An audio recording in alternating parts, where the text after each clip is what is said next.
වේදනාව දැනෙන කැම නිසා නෙවෙයි දත්වල සංවේදීතාවය නිසායි. විසඳුම නව සෙන්සිටිව් එක්ස්පර්ට් by සිග්නල්. තත්පර 30න් වේදනාවට සහනයක්. නැවත මතුවීම වැළැක්වීමටද උපකාරී වේ. දත්වල සංවේදීතාවය නිසා ඇතිවන වේදනාව ඔබත් පරාජය කරන්න. නව සෙන්සිටිව් එක්ස්පර්ට් by සිග්නල්.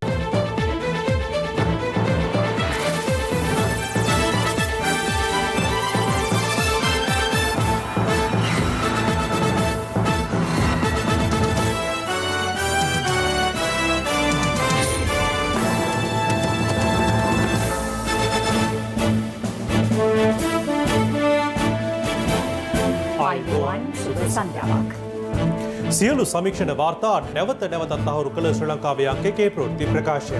පැතිකැත් ඇතගෙන හිරු සවස 6:55 ප්‍රධාන ප්‍රවෘත්ති ප්‍රකාශය සමගින් මම බුද්ධිදනු කාර්යසිංහ. මම රෝෂිනී විජේසූරිය මුලින් අවධානය දවස උණුසුම් කළ සිරස්තල වෙත.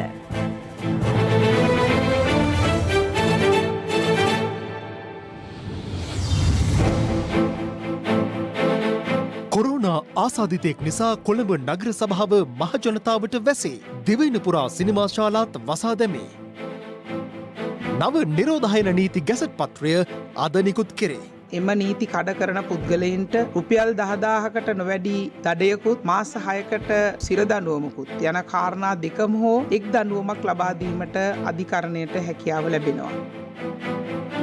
සැඟව සිටින රිචාඩ්ගෙන් අභියාචනාධීකරණයට පෙත්සමක්. පොලිසිය සහ අධිකරණය හැල්ලු නොකරන්නයි නීතිපති CID ලොක්කාට කියයි. රුපියල් 100ට දේශීය ලොකුලුණු මිලදී ගැනීමට රාජ්‍ය සැරසෙයි. හිරු CIA අනාවරණයෙන් පසු ලංකාපුර අලුගසා දැමීමට නිලධහරින්ගේ ඇස් ඇරේ. දවස් 30ක්ම අන්ලිමිටඩ් Netflix බලන්න. අන්ලිමිටඩ් data pack එකක් මුළු පවුලටම අන්ලිමිටඩ් ෆන් එකක් අරගන්න. අදම ඇක්ටිව් කරගන්න. රිෂාඩ් බදයුදීන් පාර්ලිමේන්තු මන්ත්‍රීවරයා අත්අඩංගුවට ගන්නා ලෙස නීතිපතිවරයා නියෝග කර දින දෙකක් ගතවුවද මේ දක්වා ඔහු අත්අඩංගුවට ගැනීමට පොලිසිය සමත් වී නැහැ. ඒ පිළිබඳව විමසීමට නීතිපතිවරයා අද පස්වරුවේ අපරාධ පරීක්ෂණ දෙපාර්තමේන්තුව බහර නියෝජ්‍ය පොලිස්පතිවරයා සිය කාර්යාලයට කැඳවනු ලැබුවා. මේ අතර තමන්ව අත්අඩංගුවට ගැනීම වළක්වන ලෙසිල්ලා පාර්ලිමේන්තු මන්ත්‍රී රිෂාඩ් බදයුදීන් අභියාචනාධිකරණය හමුවේ රීඩ් පෙත්සමක් ගොනු කළා. දවසේ පුවත 2019 ජනාධිපතිවරණයේදී පුත්තලමේ සිට මන්නාරම දක්වා ඡන්දදායකින් ප්‍රවාහනය කිරීමට රජයේ මුදල් අවභාවිත කිරීමක් අවශ්‍ය නොවන බවයි. ඒ අනුව පසුගිය 13 වනදා රාත්‍රියේදීම අපරාධ පරීක්ෂණ දෙපාර්තමේන්තුවේ කණ්ඩායම් 6ක් රිෂාඩ් බදයුදීන් මන්ත්‍රීවරයාගේ කොළඹ සහ මන්නාරමේ පිහිටි නිවාස ඇතුළු ස්ථාන කිහිපයකට පිටත් කර වූ බව පොලිස් මාධ්‍ය ප්‍රකාශක නියෝජ්‍ය පොලිස්පති අජිත් රෝහණ මහතා පැවසුවා. කෙසේ වෙතත් අපරාධ පරීක්ෂණ දෙපාර්තමේන්තුවට චෝදනා එල්ල වූවන් අතරින් අතනකොට ගැනීමට හැකි වූයේ අලගරත්න මනෝරංජන නැමැත්තා පමණයි. මේ අතර සිද්ධිය සම්බන්ධයෙන් වන පළමු සැකකරු රිෂාඩ් බදයුදීන් පසුගිය 13 වනදා භාවිත කළ බවට සැක කෙරෙන මෝටර රථ දෙකක් වැල්ලවත්ත ප්‍රදේශයේදී අත්අඩංගුවට ගැනුණේ බලපත්‍ර රහිත ගිනි අවි සමකින්. ඒ සමගින් අත්අඩංගුවට ගනු ලැබූ රේදුරන් දෙදෙනෙකු සහ ආරක්ෂක නිලධාරියෙකු ඇතුළු සිව් දෙනෙකු අධිකරණයට ඉදිරිපත් කළ අතර ඔවුන් තිදෙනා ආරක්ෂිත බන්ධනාගාරගත කෙරුණා. අත්අඩංගුවට ගැනුණු ඇමති ආරක්ෂක කොට්ඨාසයට අනුයුක්ත ජමාදිල් අබ්දුල් ලතීෆ් රුපියල් ලක්ෂ 5ක අපමත මුදා හැරීමට මහේස්ත්‍රාත්වරයා නියෝග කළා. මෙවන විට රිෂාඩ් බදයුදීන් මන්ත්‍රීවරයාටත් අදාළ ව්‍යාපෘති අධ්‍යක්ෂවරයාටත් රටින් පිටවීම තහනම් කරමින් කොටුව මහේස්ත්‍රාත්වරයා නියෝගයක් නිකුත් කොට තිබෙනවා. මේ අතර තමන්ව අත්අඩංගුවට ගැනීම වැළැක්වීමේ අතුරු නියෝගයක් නිකුත් කරන ලෙස ඉල්ලා පාර්ලිමේන්තු මන්ත්‍රී රිෂාඩ් බදයුදීන් අභියාචනාධිකරණයට රිට් පෙත්සමක් ගොනු කළා. පෙත්සමේ වගඋත්තරකරුවන් ලෙස වැඩබලන පොලිස්පති CD වික්‍රමරත්න අපරාධ පරීක්ෂණ දෙපාර්තමේන්තුව බහර නියෝජ්‍ය පොලිස්පති SP රණසිංහ ඇතුළු 7 දෙනෙකු නම් කර තිබෙනවා. අවතන් වූ ඡන්දදායකින් ජනාධිපතිවරණයේදී ඡන්දය ප්‍රකාශ කිරීම සඳහා අදාළ ප්‍රදේශවලට ළංගම බස් රථවලින් රැගෙන යාම සඳහා එවක මුදල් අමාත්‍ය මංගල සමරවීර මහතා අනුමැතිය ලබා දුන් බව එම පෙත්සමේ සඳහන්. ඒ අනුව අදාළ ඡන්දදායකින් ප්‍රවාහනය කිරීම සිදු කරනු ලැබුවේ මුදල් අමාත්‍යාංශයෙන් ලද අනුමැතිය මත බැවින් එම ක්‍රියාව තුළ කිසිදු නීති විරෝධී වරතක් උද්ගතව නොමැති බව රිෂාඩ් බදයුදීන් මන්ත්‍රීවරයා පෙන්වා දෙනවා. ඔහු පවසන්නේ ඒ අනුව රජයේ අරමුදල් සාවද්‍ය ලෙස පරිහරණය කළ බවට හෝ පොදු දේපළ පනත යටතේ චෝදනා එල්ල කිරීම සඳහා කිසිදු පදනමක් නොමැති බවයි. කරුණු එසේහින් තමන්ව අත්අඩංගුවට ගැනීම වැළැක්වීමේ අතුරු නියෝගයක් සහ රිට් ආඥාවක් නිකුත් කරන ලෙස පාර්ලිමේන්තු මන්ත්‍රී රිෂාඩ් බදයුදීන් මහතා අභියාචනාධිකරණයෙන් ඉල්ලා තිබෙනවා. මෙතර රිෂාඩ් බදියුදින් මෙතෙක් අත්අඩංගුවට ගැනීමට නොහැකිවීම සම්බන්ධයෙන් කරුණු විමසීමට නීතිපතිවරයා විසින් අපරාධ පරීක්ෂණ දෙපාර්තමේන්තුව බහර නියෝජ්‍ය පොලිස්පතිවරයා අද පස්වරුවේ සිය කාර්යාලයට කැඳවනු ලැබුවා. එම අවස්ථාවේදී ගරු නීතිපතිතුමා විසින් සඳහන් කරන ලද්දේ නීතියේ ආධිපත්‍ය රැකගනිමින් කටයුතු කරන ලෙසටත් පොලිස් දෙපාර්තමේන්තුව කෙරෙහි මහජන විශ්වාසය නැතිවන අන්දමින් නොව ඇතිවන අන්දමින් කටයුතු කරන ලෙසටත් උපදෙස් ලබා දුන්නා. එසේම නීතිපති උපදෙස් සහ අධිකරණ නියෝග හැල්ලුවට ලක් නොකර අප්‍රමාදීව කටයුතු කරන ලෙසටත් වැඩිදුර සඳහන් කළා. තවද නීතියෙන් අවශ්‍ය පුද්ගලයන්ට රැකවරණය ලබා දෙන පුද්ගලයන් නීතියේ රැහැනට ගෙන ඒමට කටයුතු කරන ලෙසටත් උපදෙස් ලබා දුන්නා.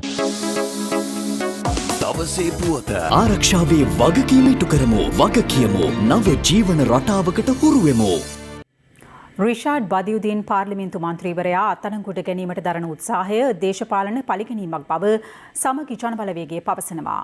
ඒ අනුව එම උත්සාහය හෙලා දකින බවයි සමගි ජනබලවේගයේ නිවේදනයක් නිකුත් කරමින් පවසන්නේ.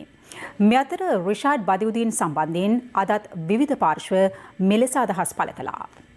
මාර වැඩක් නෙමේක. සාමාන්‍ය පුද්ගලයෙක් මේ ගහක ගෙඩියක් ඇදුවා නම් පුදලාගෙන ගිහලා දානවා අත්අඩංගුවට ගන්නවා. ඒතකොට මේ රිෂාඩ් බදුරුදීන් ඇමතිවරයා කියලා කියන්නේ මේ නොපෙනෙන දෙයක්ද? පොලිසියට මේක හොයාගන්න බෑ. පුදුමාකාර ප්‍රශ්නයක් නෙමේක. රිෂාඩ් බදුරුදීන් ඇමතිවරයාටත් කවුරු හරි මේ ආණ්ඩුවේ රැකවරණයක් දෙනවද කියලා ප්‍රශ්නයක් අපිට තියෙනවා. ඒ නිසා වහාම නීතිය ක්‍රියාත්මක කරලා රිෂාඩ් බදුරුදීන් ඇමතිවරයා අත්අඩංගුවට ගන්න නැත්නම් තවත් දවස් දෙක තුනකින් ඔහු ප්‍රධාන පෙළේ රෝහලක ඉඳලා මතුවේ. ඔය විල්පත්තු වල කැලේ කපලා මුහුද විවෘත කරගත්තේ මුහුද හරහා ඉන්දියාවට පැනලා ගිහලත් දන්නෙත් නෑ. මංගල සමරේ ඇමතුමා චෙක් එකට අස්සම් කරලා තියෙන එතුමානේ. ඒකට මෙයත් අත්අඩංගුවට ගන්නවා. ඒ වගේම මේ ප්‍රකාශය අනුමත කරපු රාජසේනාරත්න මහත්මයාටත් මේ වෙනුවෙන් නීතිය ක්‍රියාත්මක කරන්න කියන ඉල්ලීමත් මේ වෙලාවේදී විශේෂයෙන්ම මතක් කරනවා. එක කොරෝනා රෝගියෙක් හමු වුණොත් පැය 24ක් ඇතුළත ඒ කොරෝනා රෝගියාගේ හත්මුතු පරම්පරාවම හඳුනාගෙන නිරෝධායනය කිරීමට හැකි තරම් ශක්තිමත් බුද්ධි අංශ යාන්ත්‍රණයක් තියෙනවා. දැන් මුළු රටක්ම හඳුනන මුළු ලෝකයක්ම හඳුනන රිෂාඩ් බදුරුදීන් වගේ කෙනෙක් අත්අඩංගුවට ගැනීමට යාමේදී එම බුද්ධි අංශ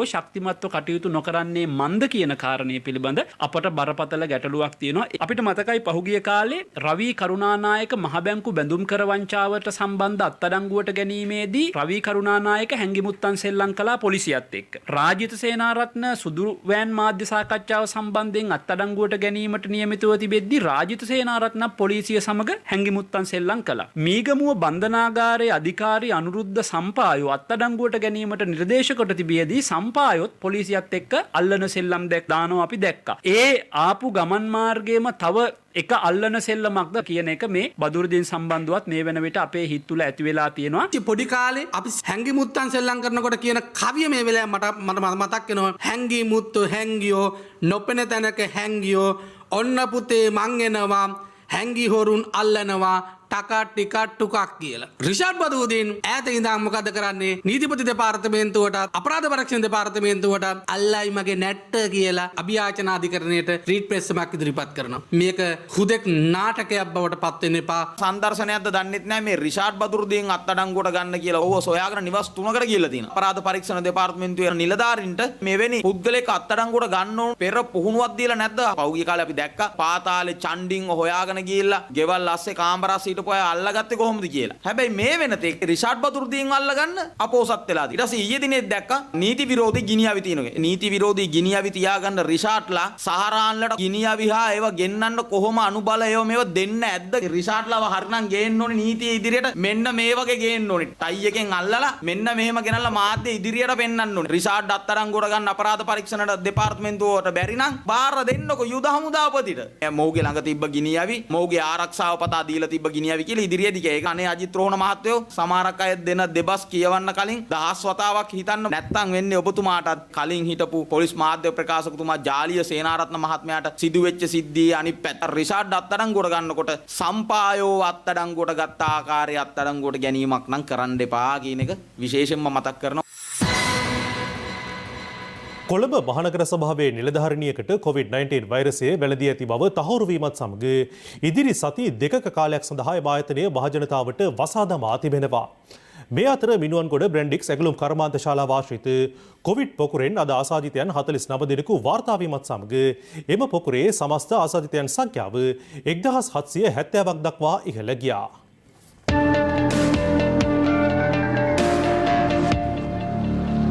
අද පසුරුවේ මිනුවන්ගොඩ බ්‍රැන්ඩික්ස් පොකුරෙන් වාර්තා වූ නව කොවිඩ් ආසාදිතයන් 49 දෙනා සමග මෙරටින් හඳුනාගත් ආසාදිතයන් සංඛ්‍යාව 5219ක් දක්වා ඉහළ ගියා. එම ආසාදිතයන් 49 දෙනා අතරින් 13 දෙනෙකු නිරෝධායන මධ්‍යස්ථානවල රඳවා සිටින පුද්ගලයන් වන අතර සෙසු 36 දෙනා ආසාදිතයන්ගේ ආශ්‍රිතයන්. ඒ අනුව මිනුවන්ගොඩ බ්‍රැන්ඩික්ස් කොවිඩ් පොකුර අද පසුරුව වන විට 1770 දක්වා ඉහළ ගියා. තවමත් මේ රෝගීන් වාර්තා වෙන ප්‍රමාණය යම්කිසි අයුරකින් සම්බන්ධතාවයක් තියෙනවා මිනුවන්ගොඩ බ්‍රැන්ඩික්ස් පොකුරට. ඒ නිසා අපි තරයේ විශ්වාස කරනවා තවමත් මේ වරත් කොවිඩ් ආසාදනය සමාජගත වෙලා නැති බව. මේක විද්‍යාත්මක තහවුරු කිරීම. කොවිඩ් පැතිරීම වළක්වා ගැනීම සාමූහික වගකීමක්. ඒ වගකීම මේ රටේ සියලු පුරවැසියන් අනිවාර්යයෙන්ම තාමත් හොඳින් අනුගමනය කළ යුතුයි. රෝහල් ඇතුළේ සෙනග එකතු කළා. එකතු වෙන සෙනග හරහා අපිට අවදානමට ලක් කරන්න බෑනේ. විශේෂයෙන් මුලින්ම ගම්පහ සහ කොළඹ දිස්ත්‍රික්ක දෙකේ සේවාවන් සීමා කිරීම සම්බන්ධයෙන් සෞඛ්‍ය ලේකම්තුමාගේ අවධානය යොමු කළා. දෙවෙනි එක තමයි මේ ඇඳුම් නීති දාලා තියෙන ප්‍රදේශවල සෞඛ්‍ය කාර්යාලවලින්. ඒ අයගේ කොටසක් දැන් වැඩට එනවා. ඒතර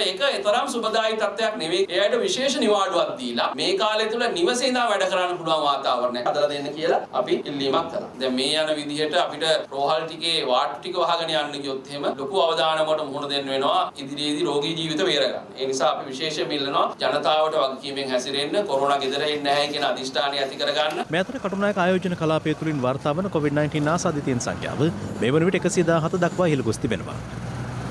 ඇතරම ගම්පා දිස්ත්‍රික්කය බැලුවොත් PUI කර්මාන්තපුර 5ක් තියෙනවා. ඊට අනියුක්ත කර්මාන්ත ශාලා බැලුවොත් 880ක් විතර තියෙනවා. 2,30,000ක් විතර වැඩ කරනවා. අපි ඔක්කොම ආවරණය වෙන විදිහට දැනට ප්‍රයිවට් සෙක්ටර් එකෙන් සහ රාජ්‍ය යාන්ත්‍රණය තුරු ටෙස්ට් කරලා තියෙනවා 10800කට වඩා. ඉතින් එහෙම කිව්වම අපි අනියුක්ත බයක් ඇති කරගන්න අවශ්‍ය නැහැ මේ වෙලාවේ. ඒකට දැන් ඇත්තටම නේවි එකේ අනුකම්පිතකුත් අනියුක්ත කරලා තියෙනවා. ඒ අවශ්‍ය ටෙස්ටිං හරි විදිහට කරන්න. ඒකෙන් යම්කිසි පැතීමක් කොහොම හරි බයක් තියෙනම් ඒ බයත් අපිට අයින් කරගන්න පුළුවන්. කටුනායක ප්‍රදේශයෙන් කොවිඩ් ආසාදිතයන් වැඩි වශයෙන් වාර්තා වීමත් සමග කටුනායක පොලිස් බල ප්‍රදේශයට අදාළවම 5 සිට පැන වූ නිරෝධායන ඇඳින නීතිය නැවත දැනුම් දෙනතුරු ක්‍රියාත්මකයි. කටුනායක පොලිස් බල ප්‍රදේශයට අමතරව ගම්පහ දිස්ත්‍රික්කයේ සිසු පොලිස් බල ප්‍රදේශ 18කට පනවා ඇති නිරෝධායන ඇඳින නීතියද තවදුරටත් ක්‍රියාත්මක අතර ගත වූ පැය 24 තුළ ඇඳින නීතිය කඩකල පුද්ගලයන් 7 දෙනෙකු අත්අඩංගුවට ගෙන තිබෙනවා. ඒ අනුව මේ වන විට අත්අඩංගුවට පත්ව ඇති නිරෝධායන ඇඳින නීතිය කඩකල පුද්ගලයන් ගණන 142ක්. කටුනායක පොලිස් බල ප්‍රදේශයේ ඇඳින නීතිය ක්‍රියාත්මක වුණත් සස්පෙල විභාගයට සහභාගී වන සිසුන්ට කිසිම ආකාරයක මේ ඇඳින නීතිය බලපෑමක් වෙන්නේ නැහැ. කටුනායක ප්‍රදේශයේ කර්මාන්ත ශාලාවල සේවය කරන සේවක සේවිකාවන්ට ඒ සේවා අවශ්‍යතාවය අදාළ බලධාරීන් විසින් සේවයට කැඳවලා තියෙනවා නම් ඔවුන්ගේ ආයතනික හැඳුනුම්පත භාවිතා කර ඒ සේවා සඳහා වාර්තා කරන්න පුළුවන්. කටුනායක ගුවන්තොටුපළට පැමිණෙන ඒ වගේම පිටත් වන මගීන්ට ඔවුන්ගේ ගුවන් ටිකට් පත්‍රය හෝ ඉලෙක්ට්‍රොනික පිටපතක් භාවිතා කරන්න පුළුවන්. ඇඳින් නීති බලපත්‍රය හැටියට ඊට අමතරව ගුවන්තොටුපළේ සේවය කරන කාර්ය මණ්ඩල, ගුවන් යානාවල කාර්ය මණ්ඩල ඒ අයටත් ඒ ආකාරයටම කටයුතු කිරීමේ හැකියාවක් තියෙනවා. මේ අතර කොළඹ මහනගර සභාවේ මහජන ආධාර දෙපාර්තමේන්තුවේ ජ්‍යෙෂ්ඨ සහකාර කළමනාකාරීවරියකට COVID-19 වෛරසය ආසාදිත බව තහවුරු වීමත් සමග කොළඹ මහනගර සභාව මහජනතාව සඳහා දින 14ක කාලයක් වෙනුවෙන් වසා දමා තිබෙනවා. අපේ ඩීන්ස් පාරේ තියෙන මහජනාධාර දෙපාර්තමේන්තුව දින 14ක කාලයක් සඳහා අපි මහජනතාව වෙත වසා තබන්නට සිදු වෙනවා. ඒ වගේම ඒ ආසාදිත නිලධාරිනියගේ දෙවනි තුන්වෙනි ආශ්‍රිතයන් මුණ ගැහුණා මේ ප්‍රධාන කාර්යාලයේදී රාජකාරී කටයුතු වලට. ඒ නිසා කොළඹ මහනගර සභාවේ ප්‍රධාන කාර්යාලය ඉදිරි සති දෙක තුළ මහජනතාව සඳහා වසා තැබීමට සිදුවන බව ඊටාම කාරුණිකව දැනුම් දෙනවා. නමුත් නගර සභාවේ යම් යම් සේවාවන් ලබා ගැනීමට අවශ්‍ය පහසුකම් මේ ප්‍රධාන ගොඩනැගිල්ලෙන් එළිය තියෙනවා සිංගල් වින්ඩෝ කවුන්ටර් එක. එතනති අයදුම්පත් කෙලින්ම එතනට ලබා දෙන්න පුළුවන්. වෛරසය ආසාදනය වූ නිලධාරණියගේ ආශ්‍රිතයින්ද මේ වනට හඳුනාගෙන තිබෙනවා.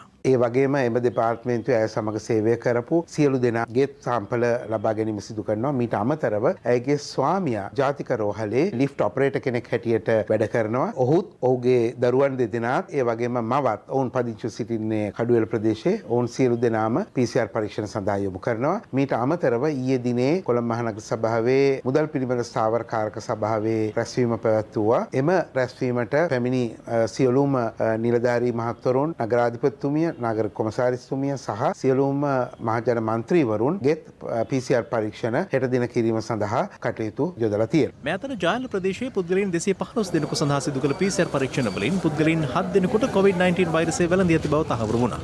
ඒ අතර කඳාන ලංකා විදුලි පෞද්ගලික සමාගමේ සේවකයන් 3 දෙනෙක් සහ එම සේවකයෙකුගේ බිරිඳක්ද වනවා. ප්‍රධාන ලිඛු ආයතනයට සම්බන්ධ ආශ්‍රිතයන් 4 දෙනෙකුත්, කටුනායක ආයෝජන ප්‍රවර්ධන කලාපයේ ආශ්‍රිතයන් 2 දෙනෙකුත්, ඒ වගේම මිනුවන්ගොඩ බ්‍රැන්ඩික්ස් ආයතනයට අදාළව ආශ්‍රිතයන් එක්කෙනෙකුත් වශයෙන් තමයි මේ රෝගීන් 7 දෙනා වාර්තා වුණේ. මේ අතර තිස්ස මහරාම සේනපුර පදිංචි පුද්ගලයෙකුට COVID-19 ආසාදිත බවට තහවුරු වී තිබෙනවා. යාල සංචාරක හෝටලයක සේවකයෙකු වන මොහු රෝගී තත්ත්වයක් හේතුවෙන් දෙබරවැව මූලික රෝහල ඇතුළත් ඇද්දී පසුගිය 13 වෙනිදායි.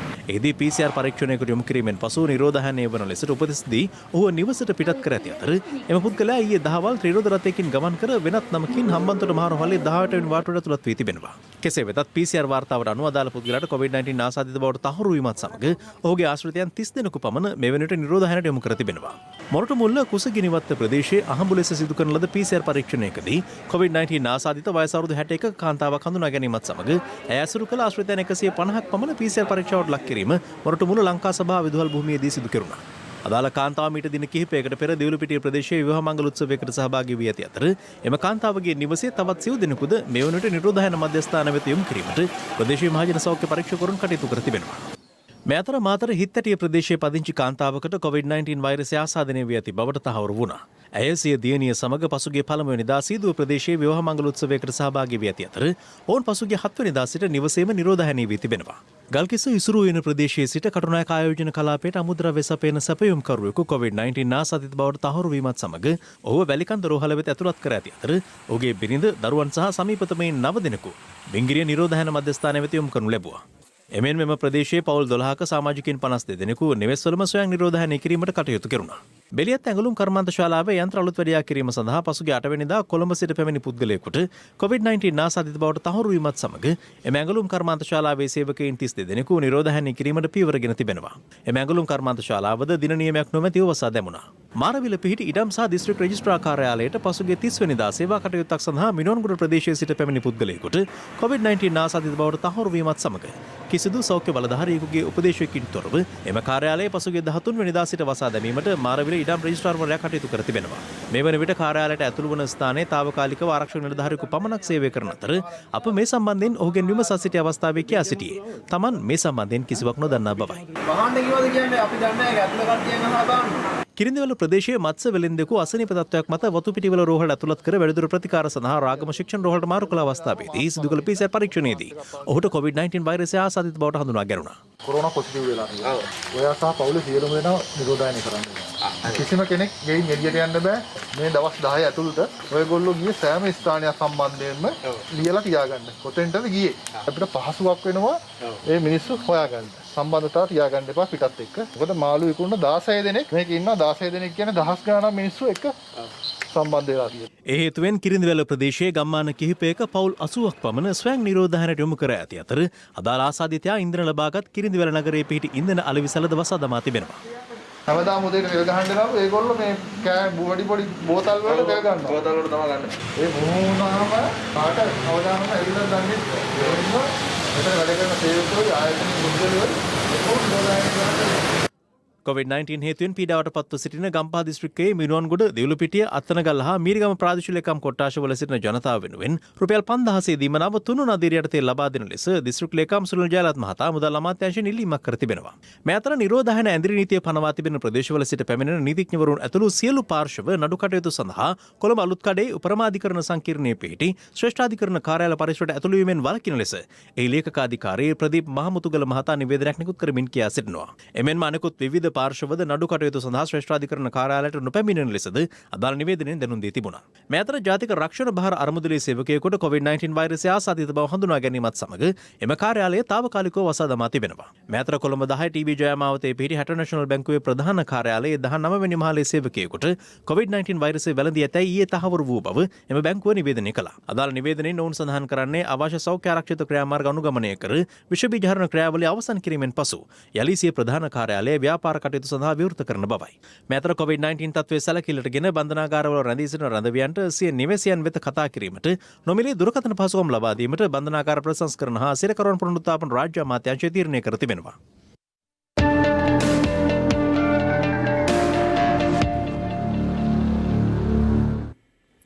මේ අතර නිරෝධායන ඇදිරි නීතිය පනවා ඇති ප්‍රදේශවල අත්‍යවශ්‍ය ආහාර සව්‍ය සහ ඖෂධ අලෙවිසැල් හෙට පෙරවරු 8 සිට රාත්‍රී 10 දක්වා විවෘත කිරීමට අවසර ලබා දෙන බව යුද හමුදාපති ලුතිනන්ට් ජෙනරාල් ශවේන්ද්‍ර සිල්වා මහතා පවසනවා. නව නිරෝධායන නීතිය ඇතුළත් විශේෂ ගැසට් පත්‍රයට සෞඛ්‍ය අමාත්‍ය පවිත්‍රා වනිආරච්චි මහත්මිය අද අත්සන් තැබුවා. ඒ අනුව එම ගැසට් පත්‍රය අද දින නිකුත් කිරීමට නියමිතයි. මෙම නව ගැසට් පත්‍රය නිකුත් කිරීමත් සමග එම නීති කඩ කරන පුද්ගලයන් හට රුපියල් 10,000කට නොවැඩි දඩයක් මාස 6ක සිරදඬුවමක් හෝ එම දඬුවම් දෙකම ලබා දීමට මින් ඉදිරියට අධිකරණයට හැකියාව පවතිනවා.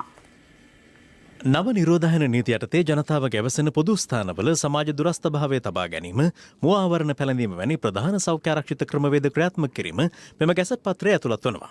මේට අමතරව ව්‍යාපාරික හා සේවා ස්ථානවලට ඇතුළු වීම සහ ඒවා පවත්වාගෙන යාම පිළිබඳවත් මෙම ගැසට් පත්‍රයෙන් පෙන්වා දී තිබෙනවා.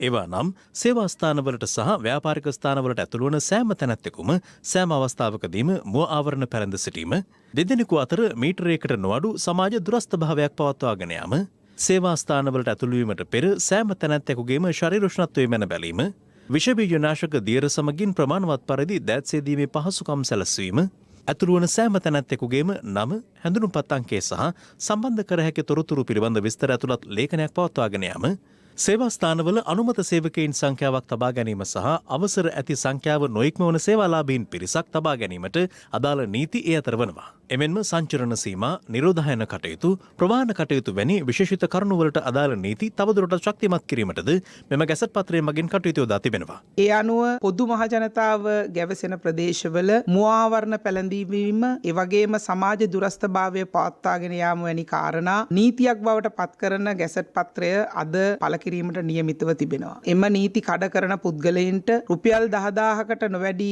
දඩයකුත් මාස 6කට සිරදඬුවමකුත් යන කාරණා දෙකම හෝ එක් දඬුවමක් ලබා දීමට අධිකරණයට හැකියාව ලැබෙනවා. මේ අතර COVID-19 තත්ත්වය සැලකිල්ලටගෙන අද සිට මේ මාස 31 වනදා දක්වා සියලු සිනමා ශාලා తాවකාලිකව වසා තැබෙන බව ජාතික චිත්‍රපට සංස්ථාවේ සභාපති ජයන්ත ධර්මදාස මහතා පවසනවා. පාස්කු ප්‍රහාරය වළක්වා නොගැනීමේ වගකීම බාරගෙන පොලිස්පති තනතුරෙන් ඉල්ලා අසුවහොත් තානාපති දුරයක් ලබා දෙන බවට තමන් පූජ්‍ය ජයසුන්දර මහතා අතර කිසිසේත් නොපැවසූ බව හිටපු ජනාධිපති මෛත්‍රීපාල සිරිසේන මහතා පවසනවා. පාස්කු ප්‍රහාරය සම්බන්ධයෙන් විමර්ශනය කරන ජනාධිපති කොමිසම හමුවේ සාක්ෂි ලබා දෙමින් හිටපු ජනාධිපතිවරයා අනාවරණ කළේ බේවන විට රටින් පලා ගොස් සිටින අපරාධ පරීක්ෂණ දෙපාර්තමේන්තුවේ පොලිස් පරීක්ෂක නිශාන්ත සිල්වා පසුපස ක්‍රියාත්මක වූයේ LTTA ජාත්‍යන්තර බලවේග බවයි. තමා රටින් පිට වූයේ පාස්කු ප්‍රහාරය ගැන දැනුවත් වූ බවට එල්ලවන චෝදනාද හිටපු ජනාධිපතිවරයා මෙහිදී ප්‍රතික්ෂේප කළා. හිටපු ජනාධිපති මෛත්‍රීපාල සිරිසේන මහතා ඊයේ පස්වරුවේ 3 වෙනි දිනටත් ජනාධිපති කොමිසම හමුවේ සාක්ෂි ලබා දුන්නා.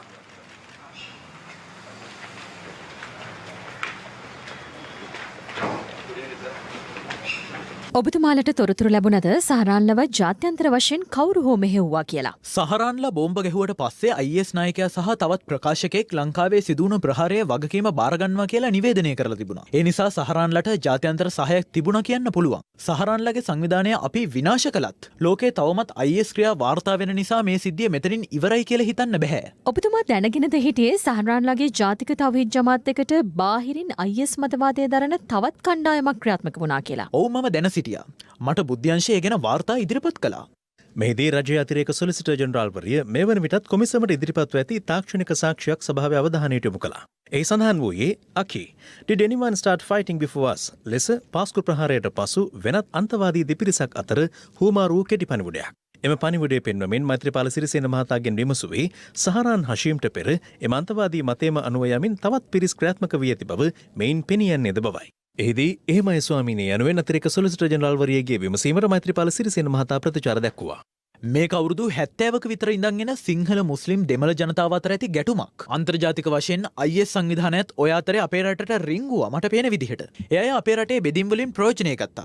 ජාතික ආරක්ෂක කවුන්සලයේ ඇමති මණ්ඩලයේ රනිල් වික්‍රමසිංහ මහත්තයාලා අපි අතර මොනතරම් ගැටලු තිබුණත් මේ කටයුතු වලදී අපි එකට කටයුතු කරලා පියවර ගත්තා. DS සේනානායක මහත්තයාලගේ ඉඳලා සතුටෙන් ආණ්ඩු කරපු එක රජයක්වත් නැහැ. මාත් මගේ දුර කාලය තුල බරපතල ප්‍රශ්න රැසකට මුහුණ දුන්නා. මම මේ ඇඟ බේර ගන්න හදනව නෙවෙයි. 2015 ඉඳන් 2019 19 අප්‍රේල් වෙනකම්ම මේ හැම දෙයක්ම ආරක්ෂක කවුන්සිලේ කතා කළා. ඒ අවශ්‍ය උපදෙස් දුන්නත් ඉහළ ඉඳන් පහළට සහ පහළ ඉඳන් ඉහළට මේ දේවල් හරිහැටි ක්‍රියාත්මක වුණා නම් මෙහෙම වෙන්නේ නැහැ. මට පුළුවන් උපරිමයෙන් කටයුතු කළා. බොම්බ ගහන කල් නීතිය හා සාමයෙන්ම ආරක්ෂක අමාත්‍යවරයා වුණේ ඔබතුමා. ජනාධිපති විදිහට ඔබ උපදෙස් දීලා තිබුණ නම් කොහොමද මැතිතුමනි ඉස්ලාම් අන්තවාදයේ හිසෝසවල මෙවට කිසිම දායකත්වයක් නොදක්වපු අර අහිංසක මිනිස්සු මේකට බිලි වුණේ? එහෙනම් ඉතින් ස්වාමීනි රටේ ජනාධිපති විතරයි ඉන්න ඕනි. පොලිස්පති, ජ්‍යෙෂ්ඨ නියෝජ්‍ය පොලිස්පතිවරුන්, නියෝජ්‍ය පොලිස්පතිලා, ප්‍රාදේශීය පොලිස් නිලධාරීන් කවුරුවත්ම ඕනේ නැහැ. මේ තොරතුරු ගැන පරීක්ෂණ කරන්න ඉහළින් උපදෙස් දෙනකන් ඉන්න ඕනේ නැහැ. නිලධාරීන් ඒව හොයලා බලලා කරන්න ඕනි. ඒක එයාලගේ වගකීම. අපි ආරක්ෂක කවුන්සිලේදී උපදෙස් ඕනතරම් දීලා තියෙනවා. වනාත පුපුරන ද්‍රව්‍ය සොයාගැනීමේදී ඊට සම්බන්ධ 4 දෙනෙක් අත්අඩංගුවට ගත්තා. නමුත් ඔවුන් මේ සිද්ධියෙන් මාස 3ක් යනත් කලින් නිදහස් වුණා. ඒ වගේම ත්‍රස්තවාදයේ වැළැක්වීමේ පනත යටතේ අත්අඩංගුවට ගත්ත කෙනෙක් මේ වෙද්දිත් බන්ධනාගාරේ ඉන්නවා. මොකද්ද මේ ඉස්ලාම් අන්තවාදයට අනුව ගත්ත අයව නිදහස් වෙන්නත් අනිත් කෙනා තාමත් බන්ධනාගාරේ රඳවා ගන්නත් වෙනස් හේතු? එහෙම දෙයක් වුණා නම් ස්වාමීනි ඒ නිදහස් කරන්න නිර්දේශ කරපු කෙනා තමයි වග කියන්න ඕනි. ඒ වනාත විල්ලුවේ සිව්දෙනාගෙන් 30 දෙනෙක් කොන්දේසි මත නිදහස් කරන්න අත්සන යොදලා තියෙන ඔබතුමා කඩදාසි හදන්න ආවම අත්සන් කරනවා. CID එක ඔය වගේ ලිපි ගොඩවල් ගණනාවක් අරන් එනවා. නමුත් ඒ නිලධාරීන් ගැන තිබෙන විශ්වාසයට අත්සන් යොදනවා. එච්චර ලිපි ගොඩක් බල ඉන්න බැරි නිසා ස්වාමීනි. ඔබතුමා යම් අවස්ථාවක පොලිස්පතිව ජාතික ආරක්ෂක කවුන්සිලයට නොකැඳවන්න තීරණය කළාද? ඔව් සමහර අවස්ථාවල. එක වෙලාවක CID නිශාන්ත සිල්වා මාරු කරන්න කියපු අවස්ථාවේ මේක ආරක්ෂක කවුන්සිලේ සාකච්ඡා කළ පරිදි කියලා පොලිස් කොමිසමට ලියලා තිබුණා. ඒක වැරද්දක් එහෙම යොදපු එක. ඊළඟට ආරක්ෂක කවුන්සිලයට ආවට කිසි දෙයක් අහන් ඉන්නේ නැහැ. සටහන් දාගන්නේ නැහැ. ඒ නිසා එන්න එපා කියලා ඔහු වෙනුවට CID එකේ රවීසෙන විරත්න ගෙන්නුවා. පූජිත් තනතුරට නොගැලපෙන වැඩ කළේ එකපාරක් දෙපාරක් නෙවෙයි. ඒ නිසා රංජිත් මද්දුම බණ්ඩාර ඇමතිතුමාගේ කාලේ විනය පරීක්ෂණයක් කළා. 2018 අගභාගයේ වෙද්දී රනිල් වික්‍රමසිංහ මහතා සහ කරු ජයසූරිය මහත්මයා සමග සාකච්ඡා කරලා පූජිත් ජයසුන්දරව ඉවත් කරන්නත් අපි සූදානම් වුණා. නමුත් ඉතින් මට පූජිත් එක්ක පෞද්ගලික තරහක් නම් තිබුණේ නැහැ. එතුමා මාව හම්බ වෙන්න සතියට දෙපාරක්වත් ඇවිත් යනවා. කෝල් එහෙමත් ගන්නවා. ඔබ කිව්වා නිශාන්ත සිල්වා මාරු කිරීම ගැන. ඔබ එහෙම නිශාන්ත සිල්වා මාරු කරන්න කියලා පසු අවස්ථාවක යලිත් කිව්වද කාගෙන් අහලද මාරු කළේ කියලා? දැන් ඔය නිශාන්ත සිල්වා අදටත් ලංකාවේ නැහැනේ. පැනලා ගිහින් ඉන්නේ. එයා තමයි ඔය යුද හමුදා නිලධාරීන් අත්අඩංගුවට ගත්ත කෙනා. ඒ ගැන ආපු පැමිණිලි නිසා තමයි නිශාන්ත සිල්වාව මීගමුවට මාරු කෙරුණේ. නමුත් ඒකට රනිල් වික්‍රමසිංහ මහතා ඇතුළු ආණ්ඩුවේ ගොඩක් අය විරුද්ධ වුණා. ඉතා දැඩිව. පස්සේ තමයි මම කිව්වේ ඔයගොල්ලෝ කැමති දෙයක් කරගන්න කියලා. ඊට පස්සේ තමයි නිශාන්ත සිල්වාව ආයෙත් CID එකට මාරු කළේ. අපි LTTE එක පරාජය කළාට ජාත්‍යන්තරය තාම තියෙනවා. ඒ අයගේ NGO තමයි මේ නිශාන්තලව පාලනය කළේ. ඔබ තව අවස්ථාවක ප්‍රහාරය සිදු වුණාට පස්සේ පොලිස්පති පූජිත් ජයසුන්දර මහත්තයා ගෙන්නලා කිව්වද මේකේ වගකීම බහර අරන් ඉවත් වුණොත් කැමති රටක තානාපතිකමක් දෙන්නම් කියලා. ඒක සම්පූර්ණයෙන්ම බොරුවක්. තානාපතිකමක් දෙන්නම් කිව්වා පූජිත් අර නුවර පෙරහැරේ නටපු වෙලාවේ. එතකොට මම කිව්වා ඉවත් වෙලා යන්න මම වෙන පොලිස්පති කෙනෙක් පත් කරගන්නම් කියලා. මේ ප්‍රහාරය ගැන දැනගෙනයි ඔබ රටින් පිටවුණේ කියලා මේ කොමිසමට සාක්ෂි ඉදිරිපත් වී ඇතනම් ඔබතුමා එය පිළිගන්නවද? කිසිසේත්ම නැහැ ස්වාමීනි. ඒක අසත්‍යයක්. ඒ තොරතුරු ලැබුණ නම් රට අතහැරලා යන පහත් මට්ටමක මම හිටියේ නැහැ. මේක කවුරුන් හෝ ගොතපු කතාවක්. අනතුරුව මෛත්‍රීපාල සිරිසේන මහතාගෙන් වැඩිදුරටත් සාක්ෂි විමසීම එළඹෙන 17 වෙනිදා පෙරවරුවතෙක් කල් තැබුණා. ඔබතුමාට අද ප්‍රකාශයක් දෙන්න පුළුවන්ද? පල කරලා යනවාද? නැවත එන්න තියෙනවනේ. ආයිද කවද තියෙන්නේ? ඔබතුමාගෙන් එදා කියවුණා යක්ෂයා සමග දීග කෑවා කියලා. ඇත්තටම කලින් දික්කසාද කරන්න තිබුණ නැද්ද ඔක? නෑ දීග කතා කරද්දී කුලගොත පෙළපත හොයලා බලුවා නම් හොඳයි කියලා හිතුවේ නැද්ද? ඈ එතකොට ටික කාලයක් කා ගන්න තිබ්බ නේද?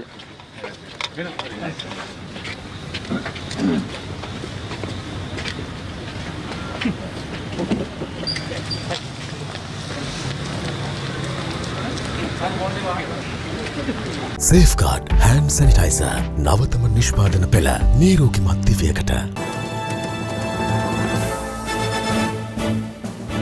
ශ්‍රී ලංකා නිදහස් කම්කරු කොංග්‍රසයට ඇත් රුපියල් ලක්ෂ 39ක් අමාත්‍ය මහින්දානන්ද අලුත්ගමගේ මහතාට ලබා දී තිබුණේ විධිමත් ක්‍රියා පටිපාටියට අනුව බව අපරාධ පරීක්ෂණ දෙපාර්තමේන්තුවේ විශ්‍රාමික පොලිස් පරීක්ෂක ඩයස් පද්මසිරි මහතා කොළඹ මහාධිකරණය හමුවේ ප්‍රකාශ කළා.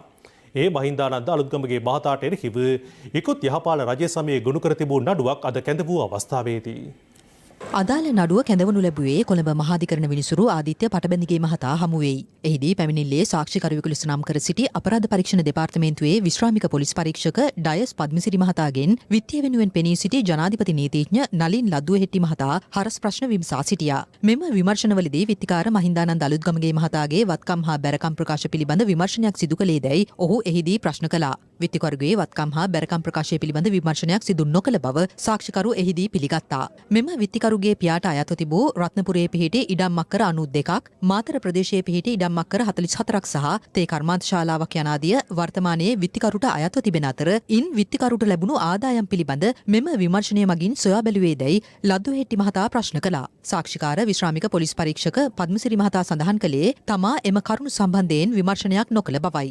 මෙම නඩුවේදී සාවද්‍ය පරිහරණය කළේ යැයි කියන රුපියල් ලක්ෂ 39ක මුදල අදාළ වෘත්තීය සමිතියේ මහසභාව විසින් නීත්‍යනුකූල අන්දමින් විත්තිකරු වෙත ණය මුදලක් වශයෙන් ලබා දී තිබූ බව විමර්ශනවලින් හෙළි වූයේදැයි ජනාධිපති නීතිඥවරයා අනතුරුව ප්‍රශ්න කළා. අදාළ මුදල ණය මුදලක් වශයෙන් විත්තිකරු වෙත ලබා දී තිබූ බව විමර්ශනවලදී හෙළි වූ බවයි පිළිතුරු දෙමින් සාක්ෂිකරු සඳහන් කළේ. විනිසුරු ආදිත්‍ය පටබැඳිගේ මහතා එහිදී මතු කළ ප්‍රශ්නයකට පිළිතුරු ලබා දුන් සාක්ෂිකරු මෙම නඩුවට පාදක වන රුපියල් ලක්ෂ 39ක මුදල විත්තිකාර මහින්දානන්ද අලුත්ගමගේ මහතා වෙත අදාළ වෘත්තීය සමිතිය විසින් ලබා දී තිබුණේ විධිමත් ආකාරයකට බවද සඳහන් කළා. ඔහු පැවසුවේ ශ්‍රී ලංකා නිදහස් කම්කරු කොංග්‍රසයට අයත් රුපියල් ලක්ෂ 39ක මුදලක් සාවද්‍ය ලෙස පරිහරණය කළේ යයි කියන සිද්ධිය සම්බන්ධයෙන් එම වෘත්තීය සමිතියේ කිසිදු සමාජිකයෙක් මේ දක්වා පොලිසිය වෙත පැමිණිලි ඉදිරිපත් කර නොමැති බවයි. මෙම විමර්ශනය සිදු කළේ ජනතා විමුක්ති පෙරමුණේ පළාත් සභා මන්ත්‍රීවරයෙකු සහ දූෂණ විරෝධී කමිටුවේ සමාජිකයෙකු වූ වසන්ත සමරසිංහ මහතා කළ පැමිණිල්ලකට අනුව මුදල් විශුද්ධිකරණය වැළැක්වීමේ පනත යටතේ බවද සාක්ෂිකරු ප්‍රකාශ කළා. මෙම සාක්ෂි සටහන් කර ගැනීම අවසන් වීමෙන් පසුව පැමිණිල්ල මෙහෙවන රජයේ නියෝජ්‍ය සොලිසිටර් ජනරාල් තුසිත් මුදලිගේ මහතා අධිකරණයට දන්වා සිටියේ මීළඟ නඩු දිනයේ පැමිණිල්ලේ සාක්ෂි විභාගය අවසන් කිරීමට අපේක්ෂා කරන බවයි. රජයේ නියෝජ්‍ය සොලිසිටර් ජනරාල් තුසිත් මුදලිගේ මහතා යහපාලන රජයේ සමයේ ක්‍රියාත්මක වූ දූෂණ විරෝධී කමිටුවේ කටයුතු කරමින් දීමනා ලබාගෙන තිබූ බව දේශපාලන පරිගැනීම් පිළිබඳ සොයා බලන ජනාධිපති කොමිසම හමුවේ පසුගියදා හෙළි වී තිබුණා. මේ අතර නඩුවට අදාළ පැමිණිල්ලේ සාක්ෂි කැඳවීම අවසන් වීමෙන් පසු විත්තියේ සාක්ෂි කැඳවීමකින් තොරව විත්තිකරු නිදොස් කොට නිදහස් කිරීමට නියෝග කරන ලෙස ඉල්ලා අපරාධ නඩු විධාන සංග්‍රහයේ 200 වන වගන්තිය යටතේ තමා ඉල්ලීමක් කිරීමට අපේක්ෂා කරන බව විත්තිකාර මහින්දානන්ද අලුත්ගමගේ මහතා වෙනුවෙන් පෙනී සිටි ජනාධිපති නීතිඥ නලින් ලද්දුහෙට්ටි මහතා අධිකරණයට දැනුම් දුන්නා. වැඩිදුර නඩු විභාගය නොවැම්බර් මාස 5 වෙනිදා තෙක් කල් තැබුණා. වෙන වෙනම චලනය වන තල 3ක් විටමින් E හා කුමාරිකා සහිත නිසා ඉතා සමීප හා සුසිනිඳු රැවුල බෑමක්. ඔබත් අදම බිග් ෆ්ලෙක්ස් 3 සමග ප්‍රොෆෙෂනල් ෂේව් එකක් අත්විඳින්න. දැන් රටවටා හිරු. රටවටා හිරු. COVID-19 වෛරසය ව්‍යාප්තවීමත් සමග ක්‍රියාත්මක රට වෙනුවෙන් හිරු සහන යාත්‍රා ක්‍රියාන්විතය අද කරාපිටිය ශික්ෂණ රෝහල කේන්ද්‍ර කරගනිමින් පැවැත්වුණා. ඒ අනුව ශ්‍රී ලංකා රතුකුරුස සංගමය හා එක්ව කරාපිටිය ශික්ෂණ රෝහලේ කාර්ය මණ්ඩලය වෙත ආරක්ෂක ඇඳුම් කට්ටල සහ මුවාවරණ තොගයක් බෙදා දීම අද සිදු කෙරුණා. රෝහලේ විශේෂයෙන් කාර්ය මණ්ඩලයේ ආරක්ෂාව සඳහා හිරු මාධ්‍යජාලය සහ ශ්‍රී ලංකා රතුකුරුස සංගමය මගින් මේ පිරිනමන ආරක්ෂිත උපකරණ කට්ටල අපිට මේ අවස්ථාව ඉතාම වැදගත් වෙනවා. ඒ වෙනුවෙන් ඔබ සියලු දෙනාට මාගේ ස්තුතිය මේ අවස්ථාවේ ප්‍රකාශ කරනවා. ලොකුලුණු සඳහා පැවති ආනයන බද්ධ ඉවත් කිරීමත් සමග දේශීය ලොකුලුණු ගොවීන්ට සියාස්වනු සාධාරණ මිලකට අලෙවි කර ගැනීමට නොහැකි වී ඇති බවට ඊයේ හිරු ප්‍රවෘත්ති කළ අනාවරණයට විෂය භාර රාජ්‍ය අමාත්‍ය ශයන් සේමසිංහ මහතා මෙලෙස ප්‍රතිචාර දැක්වුවා. අපි තීන්දුවක් ගත දේශීය ලොකුලුණු ගොවියන් ආරක්ෂා කිරීම සඳහා දිස්ත්‍රික් ලේකම්වරුන් හරහා කිලෝග්‍රෑමයකට රුපියල් 100ක මිලක් ලබා දෙන්න. ඒ වෙනුවෙන් වැය වෙන මුදල අපි මේ වෙනකොටම නිදහස් කරලා තියෙනවා. පොල්ගස්සෝවිට රිලාවල මන්සන්දේදී මෝටර රථයක් අනතුරට ලක්වන ආකාරයේ CCTV කැමරාවක මෙලෙස සටහන්ව තිබුණා. මීට පෙර එම ස්ථානයේ අනතුරු කිහිපයක්ම සිදු තිබුණේ මෙලෙසින්. රටවටා හිරු. හිරු සවස 6:55 ප්‍රධාන පුවත් ප්‍රකාශයේ බිඩිමාවට පත්වනවා. පැත්ත නොගත් ඇත දැනගැනීමේ අයිතිය තවදුරටත් තහවුරු කරගන්නට ඔබේ ජංගම දුරකථන ජාලය අනුව තිරේ දිස්වන පරිදි හිරු ප්‍රවෘත්ති SMS සේවාව සක්‍රිය කරගන්න. එලෙතම රාත්‍රී 9:55ට. ආයුබෝවන්.